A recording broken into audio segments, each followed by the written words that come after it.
Le 17 septembre dernier, l'hôpital américain de Paris accueillait un événement grand public, une conférence sur le cancer de la prostate et sur les controverses qu'il suscite.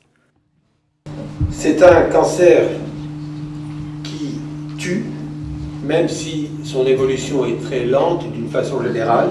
En France, le cancer de la prostate est aujourd'hui le plus fréquent, avec 62 245 nouveaux cas par an. Le taux de survie à 5 ans est de 95%. Ce cancer touche essentiellement l'homme mûr, rare avant 50 ans, sa fréquence augmente avec l'âge. Il n'en demeure pas moins qu'aujourd'hui encore, en 2012, 9000 patients sont morts de cancer de prostate en France, soit 3 fois plus que les accidents de la circulation. Pour le dépister, plusieurs moyens sont possibles. Il y a avant toute chose l'examen clinique, c'est-à-dire la palpation de la prostate lors d'un toucher rectal. Cet examen permet d'apprécier le volume de la glande et sa consistance. Le deuxième élément fondamental du diagnostic est le dosage sanguin du PSA, une mesure qui se fait par une simple prise de sang.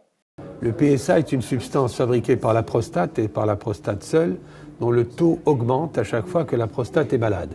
Alors parmi les maladies, il y a les inflammations, les infections, la grosseur de la prostate, mais aussi le cancer de la prostate. Des biopsies de la prostate seront indispensables pour lever un doute secondaire à l'examen clinique et au dosage du PSA.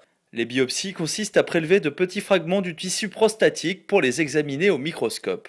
On a peu parlé de quelque chose qui est important à mon sens, c'est quand même l'échographie. L'échographie n'a certes pas de vertu diagnostique manifeste, mais elle permet d'effectuer des biopsies échoguidées qui restent la clé du diagnostic positif du cancer de la prostate. Les controverses sur ce cancer reposent principalement sur son dépistage, car pour les autorités de santé qui se sont prononcées sur le thème, un dépistage systématique ne permet pas de diminuer la mortalité.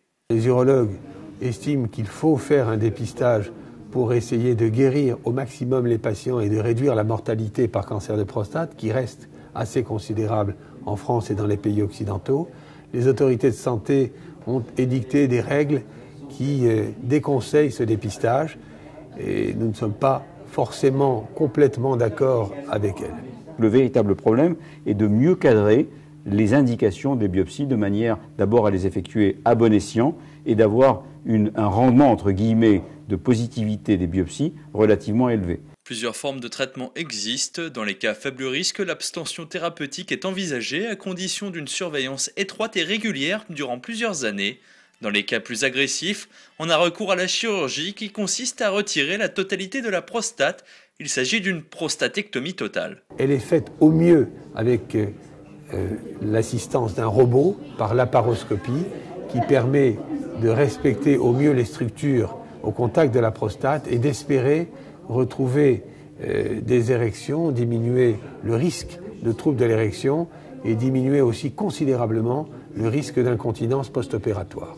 Aussi et pour finir, il existe pour le cancer de la prostate de nouvelles stratégies thérapeutiques qui sont actuellement en cours d'évolution.